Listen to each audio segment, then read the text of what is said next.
Samfonyi so Owia ye wo Kumase Amakom Stadium hope na ye wo Owia from to Owia Kaseɛ ene aboabo no ayebeda de ani ne ade amamo ye kam se precise 105.9 FM e wonso Kaseɛ beti adapa na atwa no krinki afa ho amanuanu ne omo ntem kwa aware no so enya bi atie e wo no www.owiatv.com Owia TV official e wo TikTok Owia TV e wo Facebook na Owia TV e wo YouTube enye asem keto follow ye na share ye ne man ya na do adwenche de ato ase na de amaye ewo hono ensama wodo wo benembo so me ne da etoso makomako aduasa baako fi champion mienu ne aduonu nsia yie de boso me miensamu a ye de ebeso mo no de edi mu akoten ne animu no ebi ense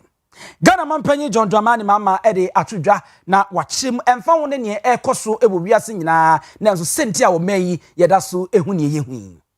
Mampanyi John Dramani Mahama ede wade atu edwase won mugusu a womo ehye sebe yesudua ne nhyeya Constitutional Review Committee won mo de batu dwa no wobetumi di aye adwuma ye de hia ansa na ya ne fata Ghana mampanyi John Dramani mama na di nsem we atudwa ne di enti ene wo ka ne sei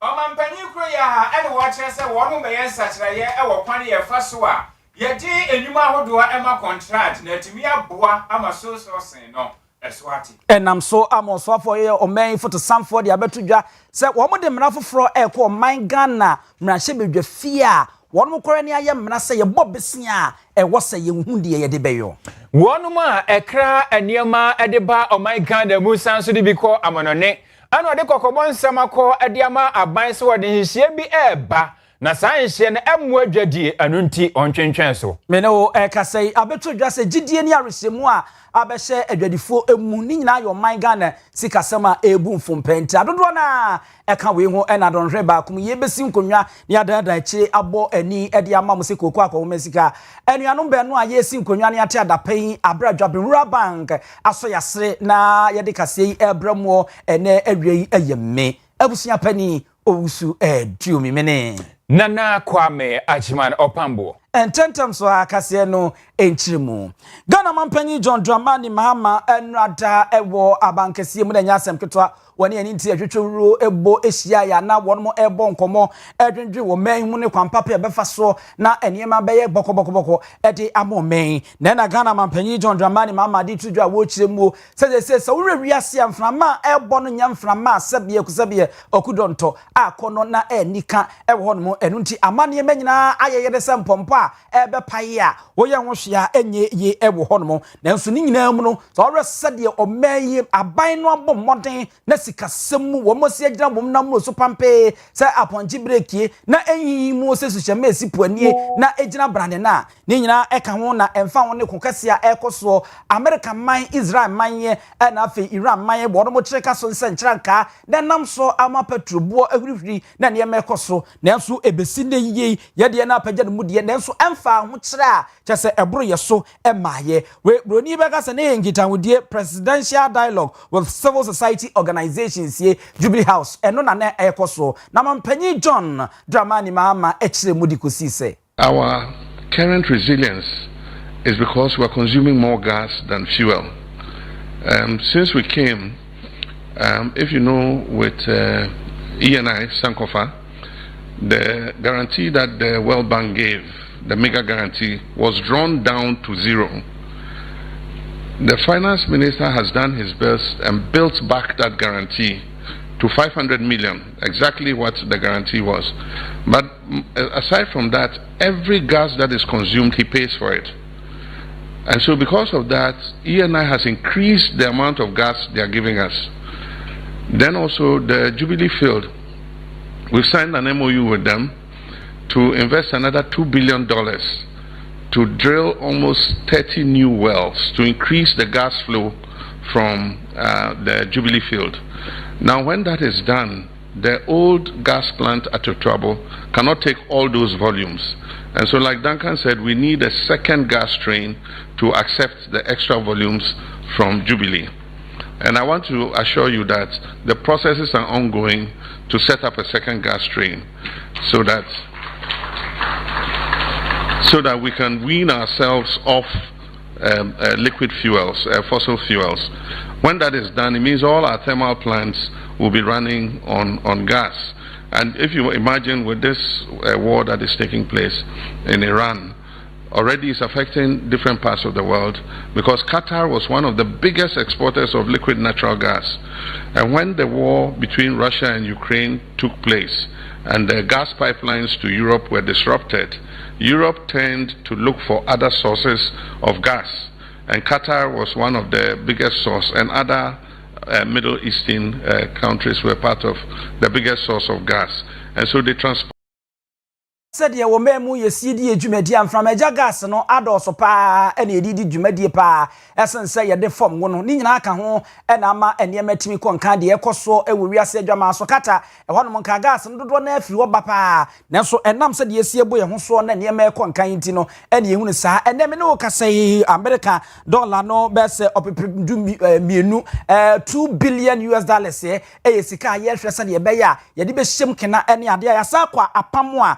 America dollar no obepema henum a ni nyina eye kwan ye befa so ye benya mfram magya gas kama na ye de adi dwuma ha enu nti ena ama yehuni yehu mampanyi John Dramani Mahama Ghana mampanyi John Dramani Mahama ewo nhyiamudi a wone civil society organizations ahodo wonum ehyiamu a wonum diemu an wade ato edwase wonum gusu a woye ensachire se de be ya oman ne mra no obibia betumi enya chefa ewo mu mampanyi ehye civil society organizations no wonum eboa ye papa ema oman no etumi tumpone na se eba oman ne kire wadwe na menkyere wadwe nhyehyeye sikasem ena afe enyumako ahodo a awose yetumi tenetene na sa enyumako ahodo ye ka won ho asem no wonum de wano etum bi hwese niema ebetumi atetoye anu nti na wose yetumi ye nhyepa ede boa wonum na aka ho bi ama wonu so etumi anya nanpa agina so na ode wani adi aban no achi ama oman ne nhye no nso no etumi akoye mampanyi John Dramani Mahama abo anoba se enchare yakura ena Professor H Prempe committee a wono wada no wonu koye mpensempensemu ane nhwemu bisa Ghana fo se Ghana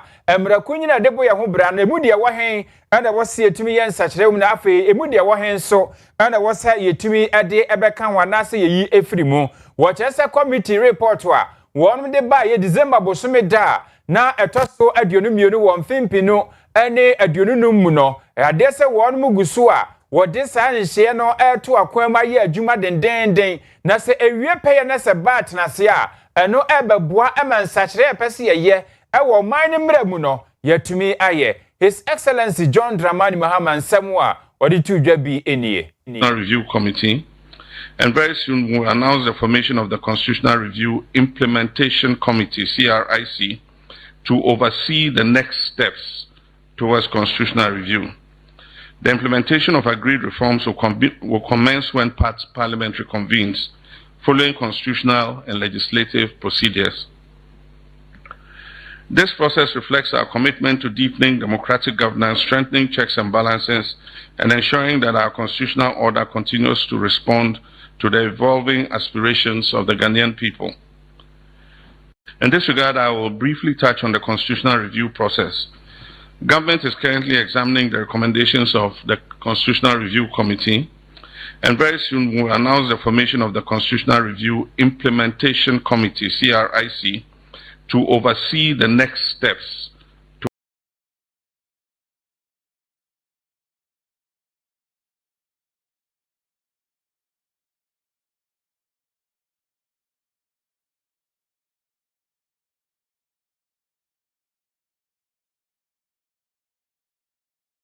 Preye de abekansa echemu amra se bedwa no emra bese enum won ma ye ho adwuma awie ma Ghana mampanyi John Dramani Mahama me ne mo kase wode ne kokromoti asanse amana be ye mra bese enum me mo boboso awia ne nanwumre mu no ye de mu nchemu ebebre mu Security and Intelligence Agencies Bill eno no 2025 and after University of Engineering and Agriculture Science Bill 2025 Ghana Deposit Protection Amendment Bill eno ye 2025 Science and Growth and Sustainability Levy Amendment here, Bill year 2026 year, Education Regulatory Bodies Amendment Bill here, and also a year 2026. I mean, okay, say ya, what an answer, I amana abeye emra, ewonomo, and untimuntia so, and then you may know Siakasi, and you know, in Chimuakabiano, yet don't so ebebremo, yantoso, emfa emamu. Ghana man penny Casemo nano, and our dear Trujan Wuchemu, say ye here. ansana ya ye ne fata ase ne sei wo se me no ekasel LGBTQ+ ye ene ni nuan ma eka ho se ne ACAD adencheche na enkrofo etwe ne sa apranamo na ye wo ne sa abena obi a eka che Ghana mampanyini se wonye no nsan ne ade a ye beka ya nansen kra eya Lincoln University abasobode bia nkomode ma no wo mu kirem a mampanyini gina ya wasie ade afa nsem na chenchena achen asase aban obeye mra no ade atia ne ntie no wo anya amfa abasobode ne ama no no ena mampanyini John Dramani mama ekasa wode fa ho se eniema bebre ena ehia wo manyi mprempren ya e wo se edi ka hwe animu ne ye na LGBT no so yenya abotre wo se ewom se nkrofo wiase adwama so ne nkrofo awodo ekasa e de fa ho nanso ya mamra ne ya mane mu ne emra mu no se de esi ye eniema no eno no wo befa so ene kabi maminka bia memu mu na wo mahwe na de esesese no wo no ede aye eno so mampanyini won komobo ya ase no eno so wo regarding LGBTQ+ issues, it remains a highly emotive and sensitive issue. Regarding LGBTQ+ issues, it remains a highly emotive and sensitive issue, even in the most advanced liberal democracies. I explained during my recent engagement with the World Affairs Council that it's not the most important issue we face as a nation. We're still grappling with the provisions of basic needs of education, healthcare, jobs, food, clothing, and shelter. Nevertheless, the private members' bill introduced in Parliament has sparked a complex and sensitive national conversation. Our position is guided by our Constitution, respect for human rights and dignity of all persons, and the need to preserve social cohesion. While there are strong and differing views within our society, we believe that these issues must be addressed through democratic processes,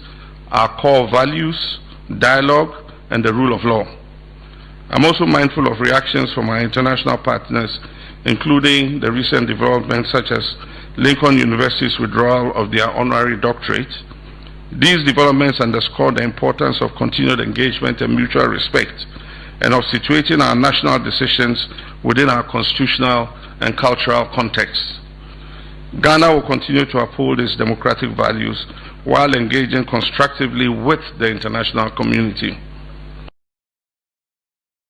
John Dramani mama no ye de ho ye waya mamre ne amane a ye dwo enti ye bekoso ne akura ye mudie mu a enye obi na sabio obekye akwara ba bia na no wo na wode aduane akwa akohyem. Ghana mampanyi John Dramani Mahama kruya no wabo amane se aban no ebeye nhye na nche wode mra bi akoto emrahye bedwafi a wonum behwe na wotui ayehu adwuma no wode asakire mu de afa Public Procurement Act no eho wose eno babua paase de be ya aban adwuma bi ye pese ye de ma contract a enkoba ne se ye be kasa bi nipa ba akofuo bi ono megye ne wonko ye so sourcing na enam so ama begye ne ho ntrehe e wo my Ghana mu a wo chese no kra bo kwan to amadwrim ketase hye ene proye no ekoso e wo my Ghana mu amampanyi de sanse mitu dwa wabra woni civil society organizations ahodo ehia ye eno mampanyi e kire se eyade a wonu guso a woyen hye dendenden na badwrim ketase ne proye a nani abre hu ye papa Ghana fo be hye ne nso na watwe atwa mu na adwumako bi a friend se fourth estate wonu ba amane se so sourcing contract ahodo a ekoso ewo akwan ene akwantempon aso ye mu na anyasem kuma na enamsom oba amane se contract ahodo a mode amane de emu ba se omu nchemu aduoso ene akire eye so source na se ya mie kwan anto se enyumaku ahodo bi mapri na mum no ba kofuo bi kwa ne apagane ye de ahye ne nsam a wonu bo mu amane ema hu dedede enye asem kuma akra ena Ghana mampanyi John Dramani Mahama eche na dwen de afa wo kire se enche wonu de samrei ebekwa kotum na hye bedwafie na aboa ama so source ya ye ekoso ewo aban contract ho no watumi ade ahwanso amana ba fom kra ensema mampanyi di tu dwane bi. In this regard, I note the recent expose by the Fourth Estate on procurement processes related to the award of contracts under the Big Push program. While sole sourcing is legal under certain circumstances, under our current procurement law, we would all agree that open, transparent tenders are always preferable for achieving competitive pricing and value for money. Although we've seen snippets of the investigation from the media, I've instructed my office to obtain the full detailed report from the Fourth Estate and to conduct a study of the various allegations presented in the report. We're also requesting the Ministry of Roads and Highways to present a detailed response to those allegations made therein in order to inform government's action on the matter. And it is precisely for such situations that I announced that government will introduce amendments to the Public Procurement Act to limit single sourcing in order to promote greater transparency and ensure proper value for the money we spend on projects. I've also requested the Minister of Finance to fast-track the setup of the Independent Value for Money Office, since the amendment to the procurement legislation will require that all single-source procurements be subject to rigorous value for money review. I remain of the conviction that single sourcing must be used as sparingly as possible and would consult with civil society on the new legislation we propose to use to restrict it as a method of procurement. Dear Washese, Admeko Fence Fourth Estate in a one fan pensimuna fee, and she would 1 year in and far emerto the nice no so nanchain, was so ashes as one we shall quine, and a quantum pon and some one more so quire, one more fast so the contract in my any idea in answer no. Woman family to be just said the near so the sum said a bear. If you won't compare Belfast, no, as a breasua. Several site organizations, so about 1 more nice to set a bear and such a year. Ya pesi a year our public procurement, Emra, and in share 1 or 1 month so, you bet me at you 1 more adventure, na ye di ashemubi. Omei yenya nche dada anase abeto yenim se woman gusu aye di nkita ho se ne be ye asrafo benya wiemhye e ba koma ko be se nan ye bebo wo mu ama wo dwumadie mu e wo wie mu ni ade atimi akonkanye ne me no e kasa yie ba ko baba bedru dada na French man mu wono na musini a wo besi wo manemu e wo Ghana hanom abanan e de nani ache mo Ghana mampanyin na so ye eti wodru wono e na wo che na wasi bonjour la president e na wo jesu bonjour na mampanyi bizanze comedy tape na wase jemape diara demi lebil en wase ene bienvenue na jese akwaba no en wode ma no no atase wie no wase ne French na sanse de media san wa hei enti ene wode kobrofo na enkomo aka no woni nadi eno na wo bo mampanyi a wo France abaso Emmanuel Macron se wabobode pa wodi akoti wo mu di mutintiman pa ena wie mu hye ba kuin aba beduru na yehwe animu se miensa aka no eno so baba beduru asomdwuma ebeboa ama se ne be ya asrafo dwumadie se de medi kaka no ebetimi akọ enkan Ghana mampanyi de abasobode no edi bi ekoi ede ma adwumaku a wono so di mutintiman aboa amene ba ko ya ba beduru from se Eurocopter wono so bo ma baso so mo de nam ye ne ankeka ene entam yoso atimi abo anan ama wa baba beduru wose weni betimi aboa ama niema atimi akonkan abra na woje his excellency diara demi label atumu no ena ochiemu say with the kind intervention of the President Macron, did a new acquisition of helicopters, 4 of them. 1 has been delivered, and we have a timetable for the delivery of the other 4. This is to help the air capacity of the Ghana military, which had been quite degraded over the years, and we had to rely on aged equipment. And so the fact that Eurocopter has fast-tracked, the supply of the helicopters is something we're appreciative of. There's an outstanding program for the acquisition of offshore patrol vessels to enhance the capacity of the Navy to deal with the increasing incidence of piracy. And so that was a project that was ongoing until the debt restructuring came into place. And so we have been in discussion with the IMF, and we also, when I met President Macron, asked him to ask the IMF to give us a waiver to be able to acquire those offshore patrol vessels, because it has to do with security, and security is important. And so we are hoping that working with you will continue that discussion. There are a few other issues in terms of our bilateral relations. One is the agricultural water management program. It's been a very helpful program. 20 dams have been rehabilitated, and it allows farmers to do all year round agriculture. One of the major problems of food security in Ghana has been the fact that we have a rainy season of about 6 to 7 months, and then after that it's dry throughout the rest of the year. So we find that farmers grow and harvest within that rainy season, and after that they have to sit for another 6 months doing nothing. And so we believe that if we deepen all year round agriculture, we should be able to double food production and produce enough food to feed ourselves. Mene IMF kra afei mampani Emmanuel Macron France mampani baka kire mo kra se eja kwan ya poso akromfo parity se de ka no wono ha adwen petrol nsensem ni ntino ye benya su hyema abo no so bedi ade ncheche e wopo no so no motimi abo empempe se de be ya sa akromfo remfo no ye betu wono ase ebiem se wo ba oman Ghana mu anu ase de yesi eyi ku adwuma ne ade no ntino ye guso a asutade ne anya hwe mako be se aduonu a ye bo modin se ye betutu a de atoto wono ma na ama nanano mo akuafo betumi aye adwuma sanse osio no beto be se bosome mi enson mu ene ade na bosome aka ni nyina no akwa ye fu pebre a emoa ewo afimu se ne be ye nua ne sam ene ade ho enkwa atwe nti wo ba be kien se de diara demi level eno be boa mankita ho aye ni Macron be die no so etimi akonka wei eye nkomo eka ekira mampanyi John Dramani mama ene ni die yeda so ejina mu Ghana mampanyi John Dramani mahama ene abankese mu wo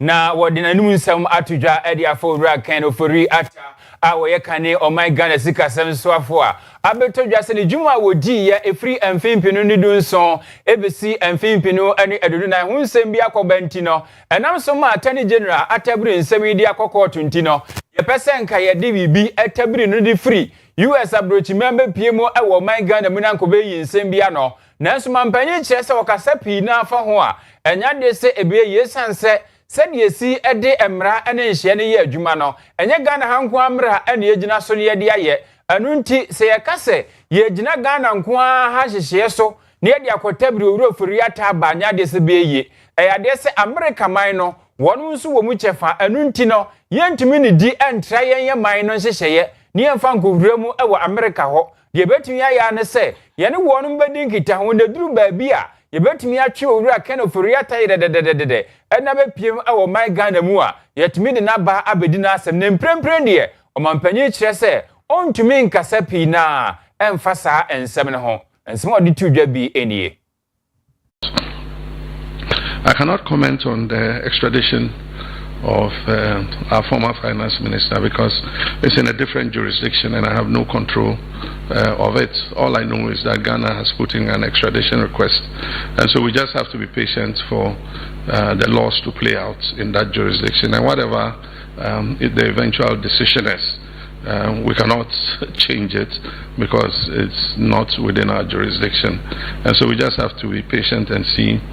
what happens. But I know there are two parallel issues. One is the extradition request by Ghana, and the other one is the immigration issue. And the arrest was made by ICE for violating immigration status, but then also there's the additional issue of the extradition. But like I said, it's all in the hands of the American judiciary, and it's not within our effort to influence that. And so let's just leave it and see what comes out of it. But let me thank you. Abusia we Ghana mampanyi John Dramani mahama wadi sanse mituja wabra on civil society organizations ahodo binom ehia mu abankese mu enese ebesi kasam entoto ye ne ho nsemmisa anu ye na kwakoyefo ede ama oman Ghana sanse menu ekasei zawo oman Ghana sikasam na enyini ekwo wo hanje chemu no bese ensia wo mfinhia mpemienu ene aduonunum no edi free wo hanje chemu no enum achi ponso ane gina wo mfinhia mpemienu ene aduonunan mu sanso oba isikasam se de kan inflation se de esi edi dwa ewo yedwa ma so na se ne eno nso sitie na eno nso atia de aba beda wo hanje chemu miensa achi po emien miensa empre maku edunan a atoaso a efrifi champion mienu aduonu emienu no mu a na ejina ohanyi chemu no aduonum enan saa enso na sika yedi kwa adwamanso na yedi akopɛ niema na yedi aba gross international reserves eno nso edem ne wokasai aman muso amako akoduru American dollar no opepepim dunan achiripo enum 14.5 billion US dollars fi champion mienu ene aduonu ensia no mu a sese no se anya hwe no bosome bese enum ene achire no no se niema wo kwa atwe na sikasem no a ebetimi de afa niema ede abo memu na yede ahwe ye ho sese wo de totom fi champion mienu ene aduonu nan na ejina eye American dollar no opepim wotwe achiripo enkono 8.9 billion eno na afro ede akogina opepim dunan achiripo enumi na chese aban ni guso a wo bɔ no modern a ohwemu a na se wanyi chemu bese aduosia na etimi ama ne muso a ababeka ho e wo hanom a enya asem ketoa enam saye no so amenem ne wo kasai wo ba o memu a sade wo se ye ne aye ne ma yesi edwo no yetimi amene gina brane a ejia ne nam so pampe se subonti mu koko opebre mu owiabre mu sutobre mu a fefefe e wo honom wei owura wo kasai ye aye osoafo abedi e kira ohwe sikasem so onwanyamfo Thomas nyako ampem na wei no na ye nkomobo a eba so a wo mo ene etu ahene ne nti ne hwetwe wura a wo mo ka biegu mu e wo dwumadi awodo nyina mu English boni kan say policy makers here wo mo investors here and business leaders here and no wo mo atokesa na wo bo sa enkomo yi asentra eda nkomobo a no wo mo bo yi so building confidence in Ghana's business climate here taxation forest and investment look wo ni nyina arishemu ene gidie a yebetimi enya wo Ghana ye dwadi a ye die mu ye sikasem mu amanoni sika ne nsesemu na afi dwumadi a ye die ni nyina sade ne bose esitie eno na nam so emu no nyamfo yi de ensem sei etudwa echirem. Gross international reserves has risen to $14.5 billion, equivalent to 5.8 months of import cover as of March this year, up from $13.8 billion at the end of December 2025. It is worth noting that by the end of December 2024, the gross international reserves was approximately $8.9 billion, covering 3.9 months of import cover. So in just over a year, Ghana's reserves have surged by over 60%. The program is to build an economic war chest to protect the economy against future shocks by raising gross international reserves to the equivalent of 8.6 months of import cover by the end of this year and 15 months of import cover by the end of 2028. This is an economy regaining balance. This is an economy back on its feet, rebuilding strength and preparing to run. Owura Thomas nyako ampemo yo sofo be de kira ohwe sikasem so na mote se na ocheche ne nsemu no ekodu a wonmo kra eniema edeba o my Ghana mu beton wonmo aka wo ho abom na de oda wonmo ano Ghana Institute of Freight Forwarders wonmo na eka de akire aban se wode nhia fufuro bi eba wode ebobo bra ewo customs wonmo adwumakuo no emo ebi efa eto ene kwane a wonmo befa so maniema wonmo akraba no wobesese no ahwese eto de daso no wonmo betumi ahwe na watua emu adwadie ni akwantuo semo ewomu no ana wonmo kire se sanhia fufuro aban ede ba watu din se publican AI no eyade se emu na ho papa enti ebeya nka aban no entwi sa susudua no emfa nsensen na bibi wo ho a obeye ede afa ho a onye na se emu da ho a watumi afiti ase ne wode aye adwuma wosese ekoba ne sa aban tokos na sebe woye asobrache na de omoka no wanti a eka ho bi ama Ghana anamontu a yepese ye na nka bibiri matoye ama ahodo mu de wo ba ye ka ba bi ye kra ne ma de fa pa nke begine na so no saa enhye no ebekofom na twetwerefo panyi edema Ghana Institute of Freight Forwarders ayepo kobra mensa anu de tudwa se wonum edi ho ya pa esanse aban ede saa publican AI ne baaye no ase wo ye ne ntentem wo pere ne ho ne bibia ba be so mo kon wa bra won mo ankasa entiase eyie anu nti ena wo srese we no anya won mo ankasa ne mude binti ene nam so won mo kase sebe ya ye nyina nhye pamu ahoto betumi aba na aban no nso ani so adehunu betumi aba mu nti ena nam so a won mu srei na eku ahodo a won mu kasai eye Ghana Union of Traders Association afa Association of Customs House Agents Ghana and Customs Brokers Association of Ghana won mu nyina ka ho bi ene wode wano atomu bia womoka ade akere aban se won mu gitum eye ewia sensakere eba e wokwane ye fa so edi djuma abefo kwan eba de nanso omo nsu se sanhye we die ebeya anka woma munna ho ansa no bafiti ase ede aye adwuma ode aye sene se ode ahopepre ede beba beso won mo ekon owura Paul Kobena mensa ne nsem bi eni ede new system bi aba e fe no Republican AI eno ebeyi custom for adwuma the British omom ho kwa say wodi enema fi abroche ba custom for netimi assessment ema ye free bi classification and valuation ma utimi tua ho duty no ye use all these years no ene no the system na ba ebeyi sa din nya afio na reho sam kra ne say ema mabo adwadie emabo aga na hwe de ba ba ya ne say ebe mema duty sakase amadwadifo amadwadie agu Ghana ha fi se be na otwemi ni o start sade no ama content be bia stack report ama fo ntimi ntua because enema na ko bitua 150,000 no sisi ano sa nyama na if the same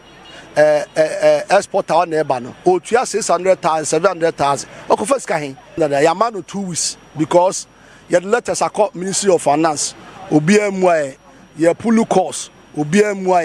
eti de ka ni say ye ko Easter nyame bo na fi Easter bape na still I ente hwede a hand the GG revenue Emma state normal state nso nya na kon homabo ade ebo oman no bra ya ka say sit down strike tot freight forwarders woda wono ano owura Paul Kobena mensa edward sansen tudwa wo chese na wotwemi no ana modie ama aban se aban anhwe antu na modie a ana wono nso ebefa wo ho adwen Abusiana menu kasaye amrafufro eko my Ghana mrache bedwafi a o me photo samfo Owia Kaseɛ atofo senye doctor ono na ode ababeto a wo kiremu se emra na ibekiremu abobra amakwan ye fa so a o me bo bese a yebetimi dia ye bibi papa ede afri mu na ye ne Owia Prince Obri yeboa wabe pa sikasem ene ho enchechiremu ni ade won ye ne bonkomo yi wahene memo ha mo akwa baba Owia so Mejo so me apomu ye de mpacho be mu wawra betwa dwan be mapa so ho ye na me adom bibia ye bo wada mama mimi sa we sei san hihye yi sai na usiti asefa bibia dedika mamencha wotiefo ene ahefo na ifei mencha se ma bibia fi shepa bio mencha se wo san hihye me se wo hwe oman bia usikasem esese unya nhyehyeye sonko a ebo se sikasem no eban na oman Ghana ade ba ko a edi enya ne se empempi yekoje bosen a yekoje ba yewia yehu de edi sika ne ye den eye enti ama de bia no politicians ye accuse ba ko one another and ye be accuse MPP wacha ni accuse NDC na yes kai ne run ho ni akwa besi achi enti nhyehyeye Owia Kaseɛ atofo se peso de ba ne se ye infan nhyehyeye bi emeto kwam a ebebo oman ne ho ban akire ekwan a ye mfa so nkonkoji bosia infra manone ye kwaje bosia ne so a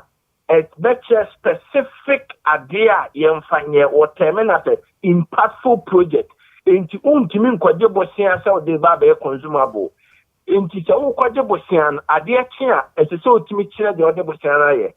the mama ne ya adwene kese eye na anu isu am interchange nsema aba bonti a Ghana for any Kumasi for edi hu ewo ho twetwede enche ana koba NDC aban so oye sakraewu ana MPP aban aye dede bebre ho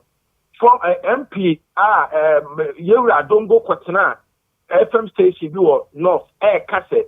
MPP yi 200 million cedis a yebosta okwaje so de yesa project no sika no wanfa anye hwe de meka kwesini se koba e no man no e won hyehyɛ ya ye de gye bosia ento untimi nkɔbɔ bosia embeka se Bosian what you to abra one fine project no. And there should be that law specific bylaw or laws were actually guardian said the bear or mine you be the reckless borrowing. A bekwa kodra who came to say the maybe or who kwachie na say debt exchange. I think that see it near this one. Ebebo mine wo kwamnya bebre so wadaroma kwan bebre a wo kan yi se kwaya adom se de ye kan na mpa wono agye atomu a emwa besa ene betimi aboaye so emwa de bebo an se ma memfa so amenta change san fa nyem pato ho biem ya kwaje bosiase de ba be ye kwan ye be wie no na sika na asa na ekwan no so a ya anye se ye hye emra ma ne be kente ubo bibi din sa de kwa kwaje bosia na kwaje bosia na no na sesa wo de ya ebema yenya accountable borrowing echese bosia o ma na kwaje no ubetimi achese bosia we ya me kwaje ye no edwumadie ABCD ana me de ye so that there will be value for money ye o ma ni betimi de na sa achese ohima sa wo hwe o ma ga na ma ya je bosia bebre ana na obi busa ho se Ghana IMF ya kwaje $3 billion the last 3 years. Si Canadian ya. Ghana ni bi antimi fanchire. Eno anya beka say ye the best support to economy no.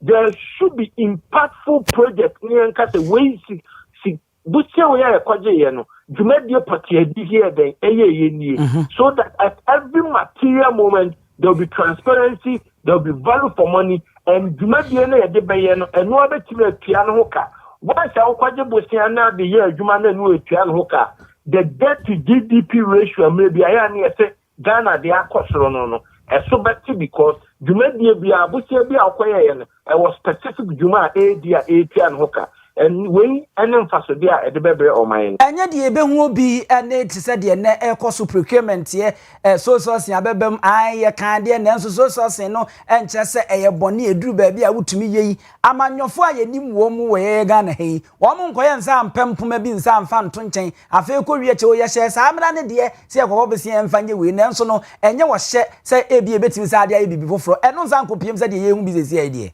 well meka se the passage of the law akwan bako so and the enforcement of the law akwan foforo so empempi Ghana ye wo mra bebre wo ha emra na de emra na akono ba ye wie a sebe ya na enforcement be ya adwuma no ya na akwa ebo achibidin entimre ya ye de be obi a wonim de ho sikasembu bia be ka tell say mra papa eboboaye ba enforcement no another thing enti yedemra papa ba yenya akukodo niema institutions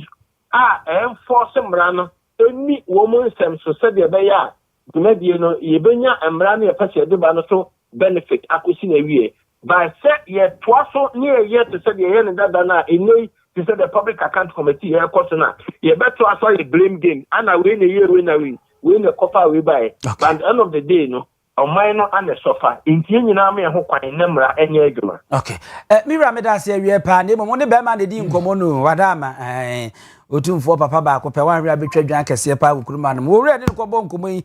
Prince Obri yebo finance and banking consultant ye opambo gina wa sresre sa se de takra na no be bi no de ade a overall hima Owia Kaseɛ bono eso na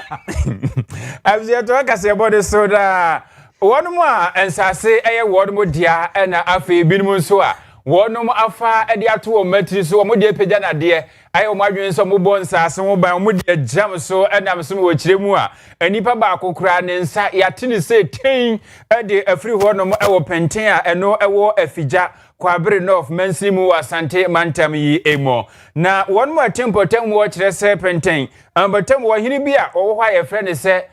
kuro bi ye frɛ se sesamo ana wo kire se ensase wo mpotem wo ni nyina no wono wo hene ne dia enu nti obia ne hu kwan so bɛkɔ asase ne bia so so koye bibi wa bra wono onim ho hwe anu no wo kire se owura baako a wono nso de dodo na ade nim no matwo wo ye se da bi awhene ntumi nkasa esanse ensase na deda ho no ebia wa busua a wonmo nso wonmo dia enti bia frase sa mo hono mo no ana wo kire se owura yi asase bi da ho a eben na busuafie ena oye na adwen se wo kọ na wakoye so adwuma entem so ena ohini nkofo a wo nom na ebo ban langasefo no eba ne nche bebo no kokose opani ya ka kire dada mensi asase ni so bio se wo ba ba ye adwuma na no ena wo kire se da bi o ohini ntumi enhye sa nti sa de a woni sa nkofo langasefo no ebesesa ede aboa so nti oboa ne ho pa ena okoye na no no wo kire se langasi ba yi na matwonso edi hia omodendenden ani wotumi kwoto hye baako so a ani wokyirem wo twe nkrante bi opanyi ne nsa wa wode ayidi afri wo sa so de bi etwa ne trim ni ade ama asese ya kasa de yaje no mpo ede no atokomfa noche ayaresabia honom na no ana langasi fo edi ani ade ni ani breso wo monso kọboa wo ho sa ene omonso dwane ko saa no na wo mukosiesie ho kọto hye matwu wono nso ne fie so a wokyirem abusuafie ni de wonom ahye ne dwere be na yentie kakra ne ehwe kakra de ekoso e wompotem honom enti bi wahaya na abema bi betwam hase no sante pore na muna munwane na motwa kum obi mi sata mi so me nan enti obu na adwo sata na maame no boy na maame kura agina hase na ntoma ne bonu mu ana ode mi ka dwane ekoye ana me so me nya ba bia amfa na me so me ko wura me fie ha ana me tutu mu anti mi hye wono na me hu so metwofo mienu adika ba bai ni fie no obe fe me te konkran ento mo ko ye no anche na aposifo ba me ensa se mienu mi hu wo mo me te tamayi hu se omo so abejeja fe metwo omo so omo hu obia ana mo ko ye ento mo ko ye de to so 3 ana me de me hu se boys mienu ana bi fe che o de menim me hu se boys mienu na se matotom hyehyem enti me hu se boys mienu ba kukuta se kai ba ko odi eche so no nkuta hwe na kasa ne yamo no omo ko ye no omo nyama ye no abaya school ni bi wo bai ana obewura edem ho nto obai bewura efie ho no ma yanka ya de be 3 ana san krofo no ba shi fie no mienu omo wura ho ana me se school ni bi shefie na me tete mu ha me mpase me pie mi suro wo mo ana se de mu an se na afanso omo she efie omo di eja atomu enti me kura me no se eja dem de me da share inside o me na ya me timi nwane bi enti me bra mo na fra bonten ba ne me sister tie akira ha ana mo de bi ka ba sa antepone na omo choja atomu enti e so wo de ani mu nti pie ana me se me tutu mo no me ho bi kura me de me safo ato ene mo gate na me mpie omo se mo gate me ho bi kura me safo ato na me nua mo na ba ne adofofo na ba ye ana ombe bie prono no na me nya akwa pie me na ya me ya wo som ha me ko sa bonten na say e ya som na adofofo mu di ebe me de nya me a enka to enti wei dansini ba ko a wo hu de ekoso ana waboya mane fiko tumu se na no awuye papa na sasamo ana wo chese sa adie yi ekoso hodom na yema ne nso yeguso ade ani edi a chere de pie frima ba bia no yema ye na tiefo aso ensi wo ho abusia hento aso na yanko ya nim ho no me no ka say Ghana police for abodwumate wonum guso se de nyina ni se wo mu adwuma sem esitie no ama enipa be se be no wonum ensa aso wonum pechi a ni nyina eye eni enso ade eni aniamo nsem a wonum enam technology a abefo eye nhihye so eye intelligent ye AI no a wonum e kan artificial intelligence so na wonum abomodna aye wo ho se Ghana mampanyi John Dramani Mahama ena baako nso aye ne ho se oba panyi first lady Lordina Mahama ena omode ne nam TikTok wo eni Facebook wo no mo eni ese de o mosi atwi nkrofo wonkom mo mochi afa awia so ama awonkom nya asem ketwa kra wo no mo na eno ena obi bo modin eyi asotire na wono ekoyo ya suspect ye wo mo muzu sa wo modi sa abodefo sem o monsa so wo mu no eye Owura Bernard Mensa onye mfinhia no aduanan baako ena Michael Ebosafo a wono eka ho a wono ma hyeda etesa artificial intelligence yechie ayo mo John Mahama ene Lordina Mahama wo mu edi brunsemo na Ghana Police for the atudwa sabon fo sabet se obesheda adletalata bibia chie na wahihye bibie na wode abu nkrofo afaso de aba bonte se wo yi obi no de eye bone a etia mra pa won nsa so mu a won do begina se ne animu ama mra ne wadie eno nti we mu won de won mo ekọ yemfia ni kutu wi se wi enu santem yemfa enre ne ekosi And as far as the 9 come was nearly kind, if I want to be internet so Ebi Bonia Omusu Ghana Penny, His Excellency John Dramani Mahama, and then the area of Penny, Excellency Mrs. Odina Mahama, Ebi Omudi, and Dada for the poor Mobasu, and internet so now for year pretty accounts of I'll be some of so we are president and Casa on any Casa, and as of Penny, Lodina, and then Casa, and so every reaction, if I want to and chair, Omudi Saboni, Nayafa, the Abefu Conswat, Zomwa, and Saka Kazani, Pawani, Fuemi, nearly kindly and the Benamens. And so, social media, this why we are usually a charity couple. As a charity couple, we are Benamens saying, phone numbers are put over and they only be more or be Sani, Pawani. Now, the data before we are very say we say, I will remember one, I say, this is when I have to tell one, yes, I come, the kind of Mawini. You are supposed to be a Michael, the full sample. Now, so you're watching over Central Region, or a cry friend, and Yai Abbas, and I am Saka. A book suspect Michael, the Gustav. Some of where was a cashier, yet they are more ever far and response. Oba friends Gracie and your training car, watch it in Simon, ye mubi, edufu pe any adrimu hano, edoso pa, so to Facebook, hotel TikTok, na Mampany John Draman, Mamma, so bora we imbosumu, messenger, set me new within come, me juma interface cabra. Na dear, bra.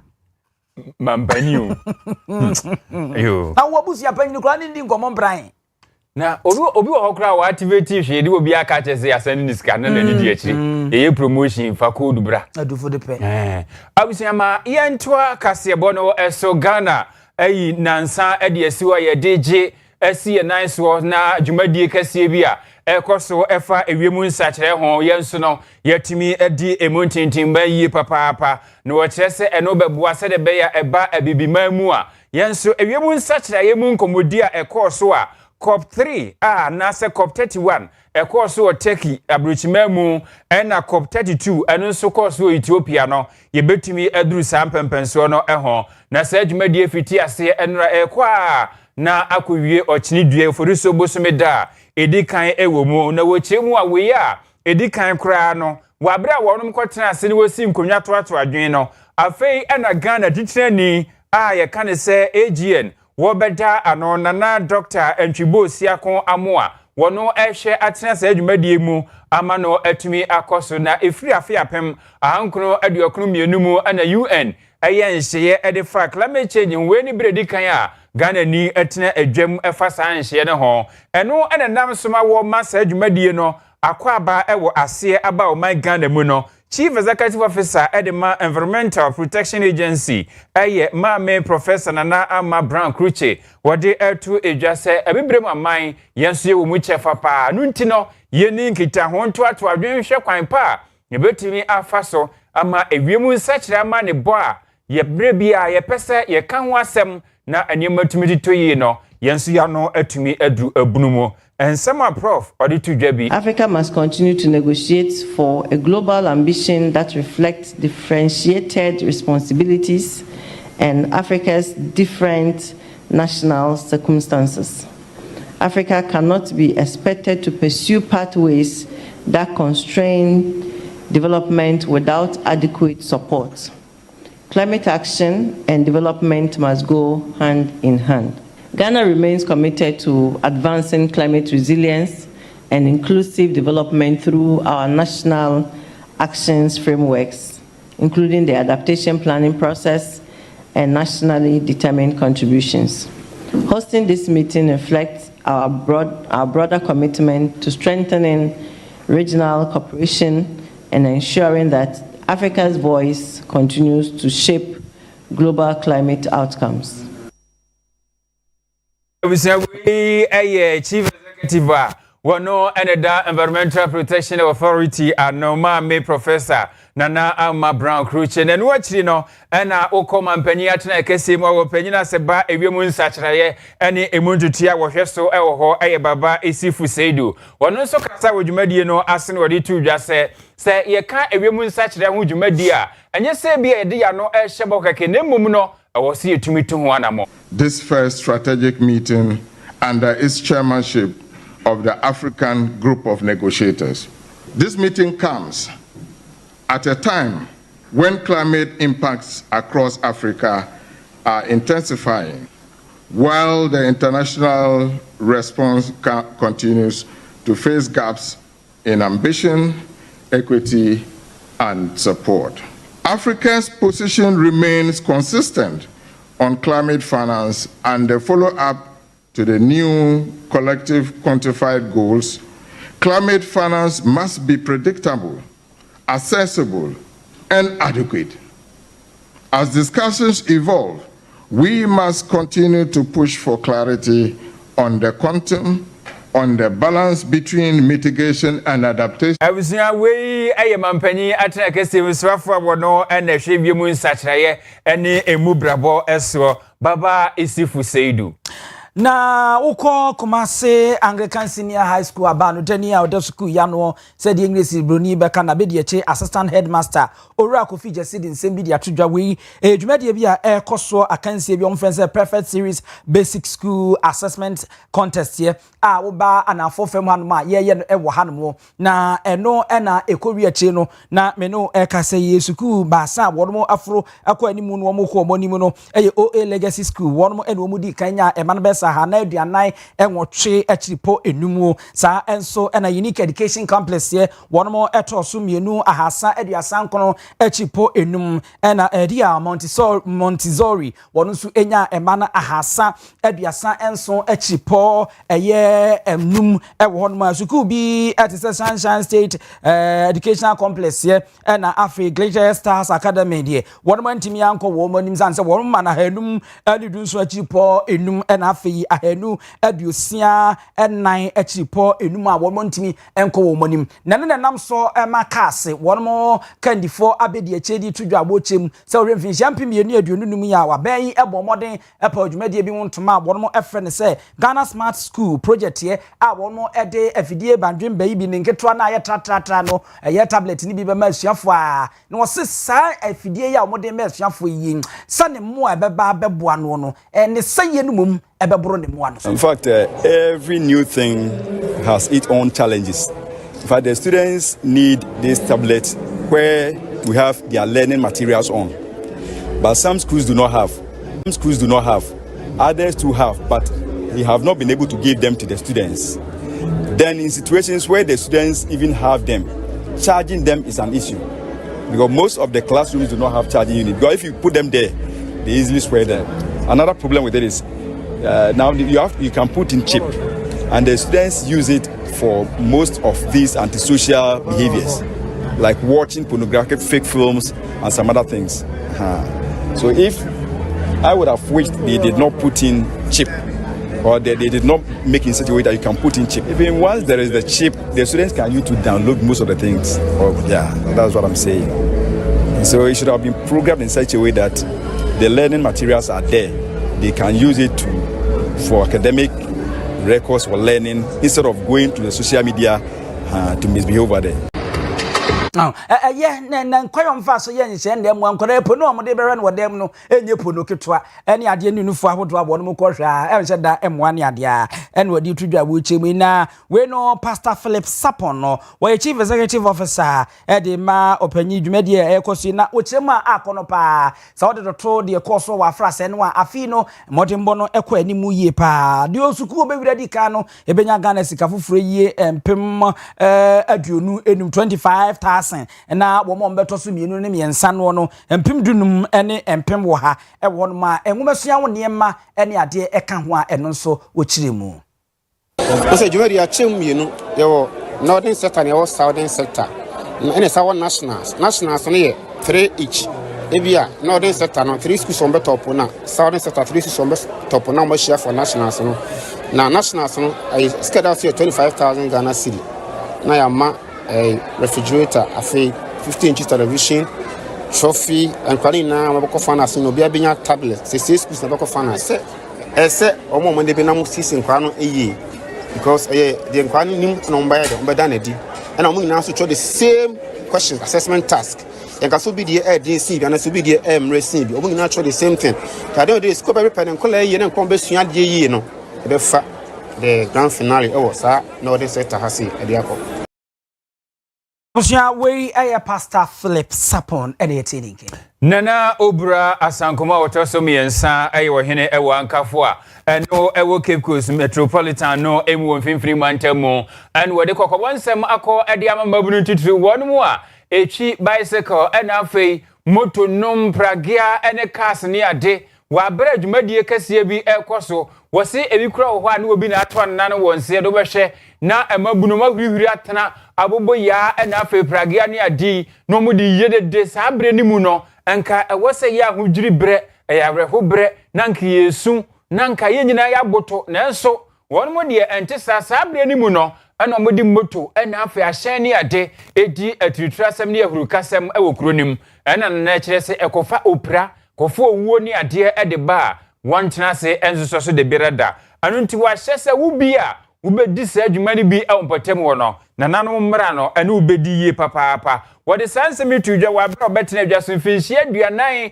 afirida na wo hye ho zama ka biara oda krata edo na mmom asam kura me yi mo oda krata no ba no de to manfu yi hwanyi ma wotin da ankafo ya yambre bi on the 8th March 2026 sabi so bi kwekura wa ankafo ha ebusuye bia le yi kwan oyi tum da obama water pragia water taxi water car oda yada wo frana mamra ya mamra ni pere man ya water asile ye tum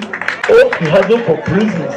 we abiara wo bi bobofa that tum be show safe other car ba ya don fata other pragia ba ya don fata yeso mamara na no bra sam mo obwa me ya do akwa benim ya do akwa court na ohene kura oshamrada so bi kwekura faka finance na to group yada onfata wala akachide odu wona se ntuma njira wala bomu da ban oyo baka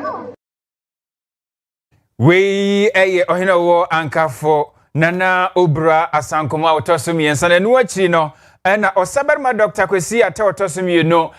ohempon a wono ena ogwana nanam atra konwa sase no woda ano wono nso de nmunyam kwota adwumadie no achi ane wode na ase animoni yonsem eko ede ama ankafo hene no akiri kroma no nso no woka kire wonum se wonum nyanka bomu na atumi aboa edi mpuntuo aba ewompotem ho nso no wo asamboni biara obi amfa no report mbram me asha say butu say me ankodo dem 40 years say you mo binu bo wo ya aso order no kwezi we see onyi ihe nyina atena wanka from many munti na nyame abuwo na for 40 years of the school ya be bia na onyandam ye ma wa asasen ya so ya hwe ya brabo ye enya so sunsun bi na ori ya wa ba ye mo pese biara me amboto kakra se ya botua nyame so obohu ya moba wa ban ya ejuma ma asese zamabwan ewisam ne nyina wa bade bombo ehyan ama ekwaye ehude ye wodom wo ye chi ate otosumie no ohempon a oda ogwana nan matra konya sase no ano nene ana wusie kotie ne krakra mu ana Right Reverend Bishop Richardson Abwaje Andam wono ana Methodist asafo no oye Archbishop woda wonom ano okọ Cape Coast Diocese no mu a wono nso kro ya na editrani a se okọ emfimfiri mantemu a abedwaku a wonom hwe asundwe so no da no wono nso nsem sei and wadi tudwa. Chieftaincy refers to the position, rank, office, or authority held by a tribal or a clan leader. It represents country or people they rule. Chieftaincy is not merely a title or position. It is a legacy handed down by our ancestors a symbol of unity, culture, and responsible leadership. Chieftaincy must be seen as a sacred institution that has shaped our identity, preserved our traditions, and guided our communities for generations. In 1 Samuel, the Israelites went to Samuel the priest and asked for a king. They asked for a king because there was corruption, because they want somebody to lead them in war. They asked for a king because they want people to be ruled and also to be educated. So from time immemorial, chieftaincy is something that must be revered and be protected. Reverend Bishop Richardson Abuaje Andam wono and the Methodist Ash the Assistant Bishop Ewo Cape Coast and what the San Simwe Tuja. National Road Safety Authority mpanyimfo abonmo na mohwe yenhyehyɛ awodro ewo yakwantempo nsɛm so na ebe niema bɛkɔ enkane ade no panyina awokɔ yenhyehyɛ na afeyi ehwehwemu na afeyi kwadu awodro eba wono ye panyina otua no eye owura kwame kodua etu ahene wode atodwa sɛ yakwantempo so ebe bɔkɔ ne nyina yetimi adi akɔ na yaba ahosane mu akwanhyia bia ma no enya hyenkafo ne abambofo nko a enesi wono epono so na emum ye passenger yakofo ka no so no ye ka ho enu nti ye no ye wura mu a ye kodi afofi da Easter ye yi ye momoden se obi twi ka no antwi ni kwampapa so a ya passenger fo ye momoden ye ntwi nipa na dwen se so se ne be a ene me be kotote ede amaye ye reporter ye friend se Kwame Redu enam sa kwanye so amoni kwase achimamufuo bi abonkomo e wa asantema no awor mu achi Omo ni say be a passenger na obo from time to go pe bia na only e be one more to me the can go speed na ga chance driver on to ne bo na okika nkwasi asem chi ma me o tre na on timi a sifri can le ko you are out to kasa masa how go speed do timi ka cho say o pe kro awunu ma car na register anaka they cancel me catch me no driver for say omunu ho a you know we na you for ya am afro car na omoduma na omoye no for so ni so tie duru ba bia ye tu omo for omutie ne omutie futu na e beboa o asan boa ya driver for driver ni no he ni na me America sa chere na wo so watu no boss no estima ma kama no de ko na de omo high pa driver for na high pa say keska overspeeding. Then one of the passengers in my comments, no one responded. Still no so speed. They drew baby. Then kaye accident. The whole no stood down. You told me now more yen fata. The two of them for omuntie now omunya as a because say because now me name mama baba. What do you go just say say na me am bona me na ye na. E dey me ko shas because come as much. Yen reporter Kwame Redu ewo honomo yenyina so yemfa na ase chenchenche madwapi rabank finche aduana ba akuni yente ekabia ewo ho etwabia ewo mo ewo sikasemu dwadi a wo mu dia de banyina no eya abasobode Mr. se wo pesika besia na ade ahye wudwuma mu amana pagya ayefe no ewo na abekọ ye kyerɛ kwampapa obetimi afa so esa ade akodi dwa a wonya boni bia emfa emfiri mu ne mu be yemfa so pewa ewo no ye shares no ye bia mu ye ton nti wo so beka na be hye wo da mfa so bebre na ewo mu a scholarship a eba ema nkwade nya bi diko school ni nyina na ebi etietia ewo wono mo first deposit 3 months 6 months 12 months ye na awo bocho na jeze ene nya asem ketwa ewo hono mo ne mfa so pewa wodo a eka ho free 0242 387498 another star 389 star 984 hash na afi follow instructions no na to shares na niema ntimi enkonkan ewo Abuziana se enkoma newsroom abuafo ejina kwasua somua ana afikuku achando wonom ana buabu ansem ya na director ayo bapa ya Grace afi Simon ene nana yaw ana afi Mr. President nom wonom ana buaye ewo MCL ana yetumi edekase boyi ebae semufo eye owura asante yeboa Benedict akenkanfo ne ye me nana Kwame Achiman opambo minimi nua barima abusua pani owusu Ediomi.